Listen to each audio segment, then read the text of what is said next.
Hello everyone, welcome to our channel where we learn science in the simplest way. इस video में हम matter in our surrounding के third part को cover करेंगे, जिसमें हम देखेंगे कि मैटर अपनी स्टेट को कैसे चेंज करता है एंड टेम्परेचर की यूनिट्स को स्टडी करेंगे।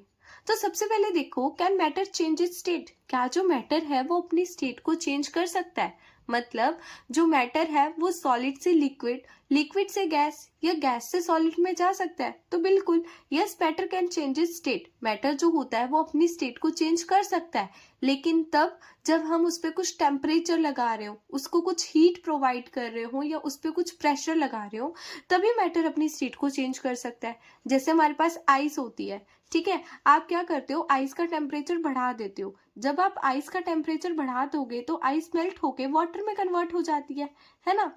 तो आइस पे आपने हीट लगाई, मतलब आइस का आपने टेम्परेचर बढ़ाया, तो वहां से आइस वाटर में कन्वर्ट हो गई।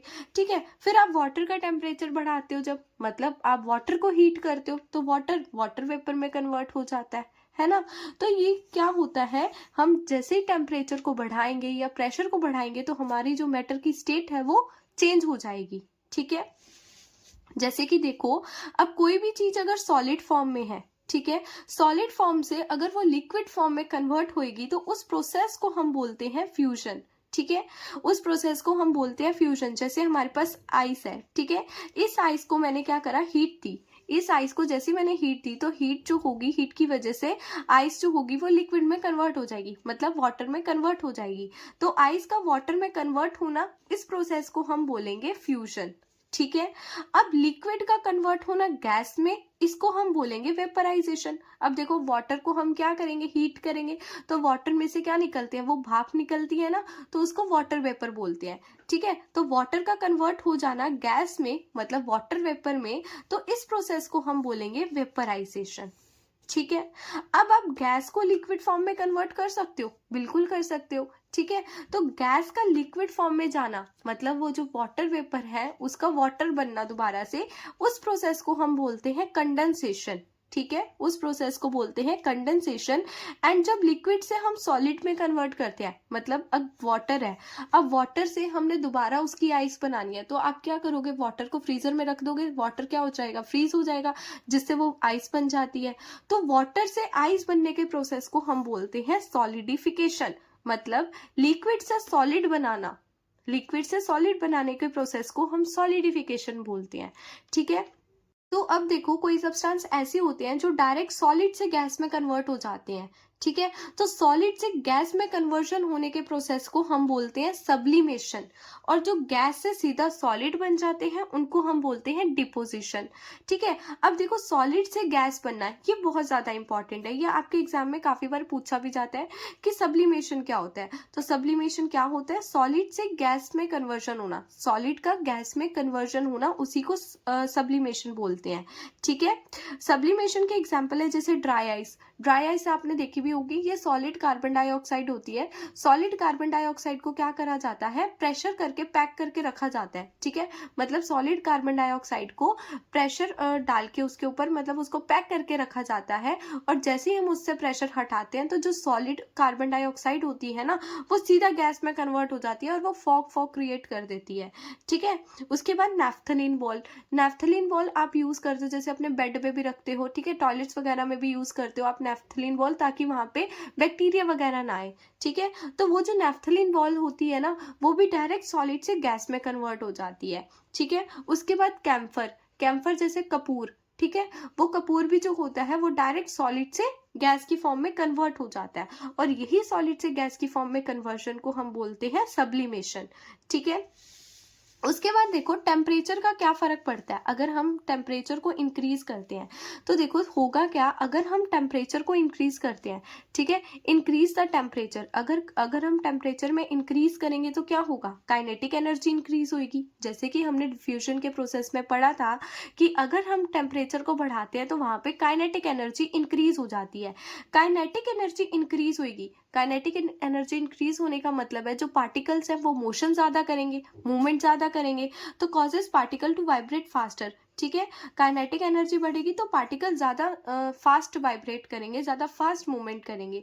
ठीक है, अब ज़्यादा फास्ट मूवमेंट करने की वजह से क्या होता है, उनके बीच की जो फोर्स ऑफ अट्रैक्शन है वो टूट जाती है। ठीक है, जैसे ये हमारा कोई भी मैटर है, ठीक है, जैसे ये इसके अंदर के पार्टिकल्स है, और जैसे इनके अंदर की काइनेटिक एनर्जी बढ़ेगी। काइनेटिक एनर्जी क्यों बढ़ रही है, जब हमने टेम्परेचर में इंक्रीज करा।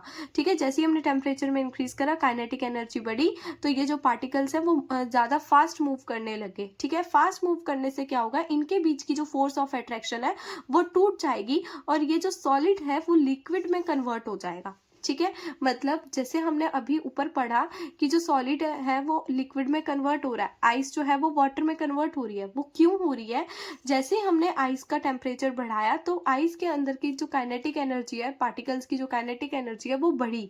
ठीक है, जिसकी वजह से आइस के अंदर के जो पार्टिकल्स है वो ज़्यादा फास्ट वाइब्रेट करने लगे, और ज़्यादा फास्ट वाइब्रेट करने की वजह से उनके बीच की जो फोर्स ऑफ अट्रैक्शन है वो टूट जाती है।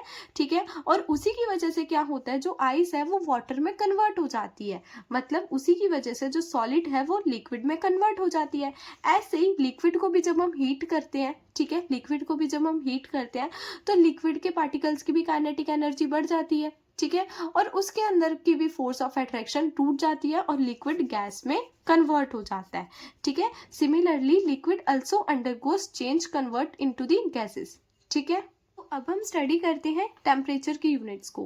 टेम्परेचर की 3 यूनिट्स होती हैं, केल्विन, सेल्सियस एंड फ़ारेनहाइट। ठीक है, केल्विन को हम रिप्रेजेंट करते हैं के से, सेल्सियस को हम रिप्रेजेंट करते हैं डिग्री सी से, एंड फ़ारेनहाइट को हम रिप्रेजेंट करते हैं डिग्री एफ से। ठीक है, और टेम्परेचर की ऐसा यूनिट जो होती है वो केल्विन होती है, मतलब टेम्परेचर को हम ज़्यादातर केल्विन में मेजर करते हैं। ठीक है, और बाकी यूनिट क्या होती है टेम्परेचर की, सेल्सियस जिसको डिग्री सी से, फ़ारेनहाइट जिसको डिग्री एफ से रिप्रेजेंट करते हैं। अब आपके एग्जाम में जो टेम्परेचर की यूनिट से क्वेश्चन आता है वो कन्वर्जन का आता है, कि मतलब आप केल्विन को कन्वर्ट करो सेल्सियस में या सेल्सियस को कन्वर्ट करो केल्विन में, तो वो देखते हैं। ठीक है, तो conversion of unit of temperature, आपको टेम्परेचर की यूनिट्स का क्या करना है, कन्वर्जन करना है, मतलब आपको सेल्सियस से केल्विन में कन्वर्ट करना है और केल्विन से सेल्सियस में कन्वर्ट करना है। ठीक है, अब मान लो अगर आपने किसी भी यूनिट को सेल्सियस से केल्विन में कन्वर्ट करना है, मतलब आपने डिग्री सी से उसको केल्विन में कन्वर्ट करना है, तो आप कौन सा फॉर्मूला यूज करोगे, तो आप फॉर्मूला लगाओगे Kelvin equals to degree C plus 273। ठीक है, मतलब अगर आपके पास सेल्सियस दे रखा हो, आपको केल्विन में निकालना है, तो आपको क्या करना है, आपको सेल्सियस में 273 को प्लस कर देना है। सेल्सियस में 273 को प्लस कर देना है। जैसे कि 400 सेल्सियस आपको दे रखा है, 400 सेल्सियस, इसको आपको कन्वर्ट करना है केल्विन में। ठीक है, जब आप इस सेल्सियस को केल्विन में कन्वर्ट करोगे तो आपको क्या करना है, 273 को प्लस कर देना है 400 से। ठीक है, तो जैसे कि देखो, डिग्री सेल्सियस प्लस 273, 400 प्लस 273, 400 में हमने 273 को प्लस कर दिया तो आंसर आ गया हमारा 873 केल्विन। तो यहाँ पे हमने 400 सेल्सियस को कन्वर्ट कर दिया 873 केल्विन में। ठीक है, उसके बाद देखो 210 डिग्री सेल्सियस को आपको कन्वर्ट करना है केल्विन में, तो आप क्या करोगे, K equals to degree C plus 273 formula. ठीक है, फिर डिग्री सी की जगह आप जो सेल्सियस में आपको यूनिट दे रखी है वो लिखोगे, उसके अंदर 273 को प्लस करोगे और आपका आंसर आ जाएगा। ठीक है, उसके बाद देखो, अगर आपको केल्विन को कन्वर्ट करना है सेल्सियस में तो आपको क्या करना है, देखो केल्विन सेल्सियस से केल्विन में कन्वर्ट कर रहे थे तो हम प्लस कर रहे थे, यहाँ उल्टा कर देना है, केल्विन को सेल्सियस में करेंगे तो हम माइनस करेंगे, केल्विन को माइनस कर देंगे 273 से। ठीक है, जैसे आपके पास एग्जाम्पल है, जैसे आपको 400 केल्विन को कन्वर्ट करना है सेल्सियस में, तो आप क्या करोगे, 400 में से 273 को माइनस कर दोगे तो आपका आंसर आ जाएगा सेल्सियस में। ठीक है, जो कि 127 डिग्री सेल्सियस है। ठीक है, तो अब हम देखते हैं मेल्टिंग पॉइंट क्या होता है। देखो, मेल्टिंग पॉइंट का मतलब होता है कि वो मिनिमम टेम्परेचर जिस टेम्परेचर पे जो सॉलिड है वो लिक्विड में कन्वर्ट हो जाए। ठीक है। मेल्टिंग पॉइंट का मतलब क्या है, वो मिनिमम टेम्परेचर, वो कम से कम टेम्परेचर जिसपे जो सॉलिड है वो लिक्विड में कन्वर्ट हो जाए। जैसे कि जब हम क्या कर रहे थे, आइस को वाटर में कन्वर्ट कर रहे थे, तो आइस का वो टेम्परेचर जिस टेम्परेचर पे वो वाटर में कन्वर्ट हो रहा था, ठीक है, तो उस टेम्परेचर को हम बोलेंगे मेल्टिंग पॉइंट। ठीक है। जो अब देखो, हर किसी का मेल्टिंग पॉइंट अलग होता है, हर किसी का मेल्टिंग पॉइंट अलग होगा। जैसे कि आइस का मेल्टिंग पॉइंट अलग होगा, आइस अलग टेम्परेचर पे लिक्विड में कन्वर्ट होएगी। ठीक है। हर किसी का ऐसे अलग अलग टेम्परेचर होता है, मतलब अगर आपको किसी भी चीज को मेल्ट करना है तो हर किसी का जो मेल्टिंग पॉइंट है वो अलग होगा। ठीक है। जैसे जो आइस है वो मेल्ट होती है 0 डिग्री सेल्सियस पे। ठीक है। जो आइस है वो 0 डिग्री सेल्सियस पे मेल्ट होती है। ठीक है। अगर वो -10 डिग्री सेल्सियस पे है, अगर वो -2 डिग्री सेल्सियस पे है, तो वो मेल्ट नहीं होगी। उस पे अगर आप उस पे ना आपको और ज्यादा हीट देनी पड़ेगी, जिससे उसका टेम्परेचर 0 डिग्री सेल्सियस आए, तब जाके आइस जो है वो लिक्विड में कन्वर्ट होएगी। ठीक है। उसके बाद देखो फ्यूजन क्या होता है। फ्यूजन जैसे कि हमने पढ़ा था, it is the process in which solid convert into liquid. Fusion वो प्रोसेस होता है जिसमें जो सॉलिड है वो लिक्विड में कन्वर्ट हो जाता है। ठीक है। अब ऐसा क्यों होता है, हमने ये भी देखा था, क्योंकि मेल्टिंग के टाइम पे जो टेम्परेचर होता है वो कांस्टेंट रहता है। मेल्टिंग के टाइम पे टेम्परेचर कांस्टेंट रहने का मतलब क्या है, जैसे मान लो आइस का टेम्परेचर जो है वो 0 डिग्री सेल्सियस है, आइस इसी टेम्परेचर पे तो मेल्ट होती है। ठीक है। अब आइस का टेम्परेचर 0 डिग्री सेल्सियस है। ठीक है। तो जो यहाँ से जो लिक्विड बनेगी, मतलब यहाँ से जो वाटर बनेगा ना, उसका भी टेम्परेचर 0 डिग्री सेल्सियस रहेगा। तो आप बोलोगे जो हमने हीट यहाँ पे लगाई है, मतलब हमने जो हीट यहाँ पे लगाई है आइस को वाटर में कन्वर्ट करने के लिए, तो वो हीट कहाँ गई, पानी का टेम्परेचर तो बढ़ना चाहिए ना। तो वो जो हीट है ना, वो इस फोर्स ऑफ अट्रैक्शन को तोड़ने में क्या हो जाती है, यूज हो जाती है। ठीक है। और उस हीट को हम बोलते हैं latent heat. Heat energy use to overcome the attraction forces is called the latent heat. ठीक है। लेटेंट हीट का मतलब है जो हीट फोर्स ऑफ अट्रैक्शन को तोड़ने में हेल्प करती है। ठीक है। जैसे कि देखो इसका एग्जाम्पल है, लेटेंट हीट ऑफ फ्यूजन क्या होता है, द अमाउंट ऑफ हीट, मतलब हीट की वो अमाउंट जिसमें हम क्या करते हैं, सॉलिड को लिक्विड में कन्वर्ट करते हैं। ठीक है। उसके मेल्टिंग पॉइंट पे, जैसे कि इसका एग्जाम्पल है, देखो आपको क्या करना है, 1 kg सॉलिड लेना है। 1 kg सॉलिड में आपने ले ली आइस। ठीक है। अब आपको इस आइस को कन्वर्ट करना है लिक्विड में, तो आप इसको क्या करोगे, हीट करोगे। ठीक है। तो आपने आइस को हीट करा और वो लिक्विड में कन्वर्ट हो गया, लेकिन लिक्विड का टेम्परेचर सेम है, तो हीट कहाँ गई, वो हीट को हम बोलेंगे लेटेंट हीट। ठीक है। हीट को हम बोलेंगे लेटेंट हीट। तो यहाँ पे हुआ क्या, जैसे मान लो आइस का टेम्परेचर था -10 डिग्री सेल्सियस, आइस का टेम्परेचर है -10 डिग्री सेल्सियस, हमने इसको हीट करा, तो आइस का टेम्परेचर पहुंच गया 0 डिग्री सेल्सियस। ठीक है। तो आइस जो होगी अब इस पॉइंट पे मेल्ट होना स्टार्ट हो जाएगी, ये आइस का मेल्टिंग पॉइंट है, तो इस पॉइंट पे इस मेल्टिंग पॉइंट पे जो आइस है वो लिक्विड फॉर्म में कन्वर्ट होना स्टार्ट हो जाएगी। और आइस से जो वाटर बना, ठीक है, ये जो आइस से वाटर बना, अब इसका भी टेम्परेचर 0 डिग्री सेल्सियस है। तो यहाँ की हीट कहाँ गई, यहाँ की हीट जो है, जैसे आइस के ये पार्टिकल्स है, इन पार्टिकल्स में काफी सारी क्या होती है, फोर्स ऑफ अट्रैक्शन होती है, इन पार्टिकल्स में फोर्स ऑफ अट्रैक्शन लगी हुई होती है। तो जो हम यहाँ पे हीट दे रहे होते हैं ना, वो हीट यूज हो जाती है इन पार्टिकल्स के बीच की फोर्स ऑफ अट्रैक्शन को तोड़ने में। ठीक है। वो हीट यूज हो जाती है इन पार्टिकल्स की फोर्स ऑफ अट्रैक्शन को तोड़ने में। जब ये हीट जो है, अब देखो हीट एक तरीके से एनर्जी होती है ना, heat is a form of energy, तो वो एनर्जी जो है इन पार्टिकल्स के बीच की फोर्स ऑफ अट्रैक्शन को तोड़ने में हेल्प करती है। ठीक है। जिसकी वजह से जो हमारी टेम्परेचर है वो कांस्टेंट रहता है। ठीक है। Temperature remain constant because heat is absorb by the particles of ice to overcome the force of attraction between them and get converted to water. ठीक है। मतलब जो टेम्परेचर है वो कांस्टेंट रहता है, क्योंकि जो हीट है वो एब्सॉर्ब कर लेते हैं पार्टिकल्स। क्यों एब्सॉर्ब करते हैं, ताकि उनके बीच की जो फोर्स ऑफ अट्रैक्शन है वो टूट जाए और वो सॉलिड से लिक्विड में कन्वर्ट हो जाए। ठीक है। तो अब हम देखते हैं बॉइलिंग पॉइंट क्या होता है। जैसे कि मेल्टिंग पॉइंट पे हमने पढ़ा था, जिस पॉइंट पे आइस जो है वो लिक्विड में कन्वर्ट हो रही है, यहाँ पे जिस पॉइंट पे लिक्विड जो है वो गैस की फॉर्म में कन्वर्ट हो रही है, उस पॉइंट को हम बोलेंगे बॉइलिंग पॉइंट। ठीक है।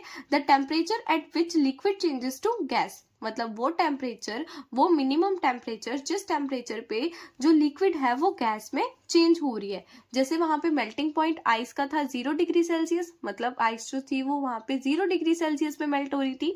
ऐसे ही यहाँ पे जो वाटर है वो वाटर वेपर में कन्वर्ट होगा। तो वाटर वेपर में वो किस पॉइंट पे कन्वर्ट होगा, मतलब उसका बॉइलिंग पॉइंट क्या होगा, 100 डिग्री सेल्सियस। मतलब जब तक वाटर को 100 डिग्री सेल्सियस नहीं मिलेगा तब तक जो वाटर है वो वाटर वेपर में कन्वर्ट नहीं होगा। ठीक है, अब जैसे वहां पे हमने लेटेंट हीट ऑफ फ्यूजन पढ़ा था, यहाँ पे है लेटेंट हीट ऑफ वेपराइजेशन। ठीक है, प्रोसेस दोनों का सेम है, कॉन्सेप्ट भी दोनों का सेम है। ठीक है, बस वहां पे सॉलिड से लिक्विड में कन्वर्जन हो रहा था, यहाँ पे लिक्विड से गैसेस में कन्वर्जन हो रहा है। ठीक है, heat needed to convert 1 kg of liquid to gas at boiling point. ठीक है, मतलब वो जो हीट है जो लिक्विड को हम लिक्विड पे लगा रहे हैं गैस में कन्वर्ट करने के लिए, ठीक है, वो जो हीट है वो एब्सॉर्ब कर लेते हैं लिक्विड के पार्टिकल्स, ताकि उनके बीच की जो फोर्स ऑफ अट्रैक्शन है वो टूट जाए और वो कन्वर्ट हो जाए किसमें, गैसेस में। ठीक है, heat is being absorbed by the particle of water to overcome the force of attraction between them and convert it into the steam। जैसे कि ये हमारा वाटर है, ठीक है, ये वाटर के अंदर के क्या है, पार्टिकल्स है। जैसे ही हम इसको 100 डिग्री सेल्सियस पे ये वाटर पहुंचेगा, मतलब जैसे ही हमने वाटर को हीट दी और हीट होकर ये 100 डिग्री सेल्सियस के टेम्परेचर पे पहुंचेगा, तो इसके बीच की जो पार्टिकल्स है वो क्या करेंगे, ज्यादा मूव करेंगे, ज्यादा काइनेटिक एनर्जी बढ़ाएंगे अपनी, जिसकी वजह से इनकी फोर्स ऑफ अट्रैक्शन टूट जाएगी और ये कन्वर्ट हो जाएंगे किसमें, गैसेस में। ठीक है, और यहाँ पे भी जो टेम्परेचर है वो सेम रहेगा। ठीक है, यहाँ पे इसका भी टेम्परेचर जो है वही इसका टेम्परेचर रहेगा। ठीक है, और यहाँ के बीच की आप बोलोगे हीट कहाँ गई, तो वो जो हीट है वो पार्टिकल्स ने एब्सॉर्ब कर ली फोर्स ऑफ अट्रैक्शन को तोड़ने के लिए। ठीक है, जिस हीट को हमने बोला लेटेंट हीट। ठीक है, उसके बाद देखो कंडेंसेशन क्या होता है। कंडेंसेशन हमने जैसे कि पढ़ा ही था कि गैस का कन्वर्जन होना लिक्विड में, जब गैस लिक्विड में कन्वर्ट होती है उस प्रोसेस को हम कंडेंसेशन बोलते हैं। ठीक है, सॉलिडिफिकेशन का मतलब क्या होता है, जब लिक्विड जो है वो सॉलिड में कन्वर्ट हो जाती है, मतलब कोई भी वाटर है, वाटर को जब हम फ्रीज कर देते हैं, वाटर की आइस बन जाती है, उस प्रोसेस को हम बोलते हैं सॉलिडिफिकेशन। ठीक है, अब देखो मोस्ट इंपॉर्टेंट है सब्लिमेशन। सब्लिमेशन के एग्जाम्पल से भी आपके पेपर में क्वेश्चन आता है, सब्लिमेशन का भी डायरेक्ट क्वेश्चन आता है कि सब्लिमेशन को एक्सप्लेन करो या सब्लिमेशन के एग्जांपल्स को एक्सप्लेन करो। ठीक है, तो सब्लिमेशन क्या था, sublimation is the process of conversion of solid into the gas. Solid का कन्वर्जन होना गैस में, ठीक है, बिना लिक्विड स्टेट में आए हुए, तो उसको हम बोलते हैं सब्लिमेशन। अब इसके एग्जाम्पल बहुत ज्यादा इंपॉर्टेंट है, बिकॉज एग्जाम्पल भी पेपर में डायरेक्ट पूछे जाते हैं सब्लिमेशन के। ठीक है, जैसे पहला था कैम्फर, ठीक है, जो हमने कपूर का पढ़ा था। जैसे कि अब आप कपूर को आप अपने घर पे लेकर आओ और कपूर को थोड़ी देर के लिए छोड़ दो, जो कपूर होगा ना, जो कैम्फर होगा, वो अपने आप गैस में कन्वर्ट हो जाएगा। ठीक है, वो अपने आप गैस में कन्वर्ट हो जाएगा। नैफ्थलीन बॉल, जिसको हम बैक्टीरिया वगैरह से प्रिवेंट करने के लिए यूज करते हैं, ठीक है, वो नैफ्थलीन बॉल भी जो होती है वो गैसेस की फॉर्म में कन्वर्ट हो जाती है। मोस्ट इंपॉर्टेंट एग्जांपल है जो कि ड्राई आइस है। ठीक है, ड्राई आइस से यही क्वेश्चन आता है कि ड्राई आइस क्या होता है, वो कैसे कन्वर्ट हो जाता है सॉलिड से गैस में। ठीक है, तो देखो ड्राई आइस क्या होती है, ड्राई आइस एक सॉलिड कार्बन डाइऑक्साइड की फॉर्म होती है। ठीक है, ड्राई आइस जो होती है वो एक सॉलिड कार्बन डाइऑक्साइड की फॉर्म होती है, जो एक हाई प्रेशर के अंडर पैक होती है। जैसे ये ड्राई आइस है, ठीक है, इसको हम पैक करके रखते हैं अंडर दी हाई प्रेशर। ठीक है, अंडर दी हाई प्रेशर इसको हम पैक करके रखते हैं, और जैसे हम इससे प्रेशर को हटाते हैं, ठीक है, जैसे हम इस प्रेशर को हटाते हैं, इसको पैकेजिंग से हटाते हैं, तो ये जो कार्बन डाइऑक्साइड होती है ये गैस में कन्वर्ट हो जाती है। ठीक है, ये गैस में कन्वर्ट हो जाती है और ये फॉग की तरह शो होती है। जैसे आप कोई शादी वगैरह में जाते हो, ठीक है, तो शादी में भी वो साइड पे जो फॉग वगैरह निकलती है ना, वो भी यही होती है, सॉलिड कार्बन डाइऑक्साइड होती है। ठीक है, तो ये सारे के सारे आपके जो थे वो मैटर के टॉपिक थे कि मैटर कैसे कैसे चेंज होता है और उस प्रोसेस को क्या बोलते हैं। ठीक है।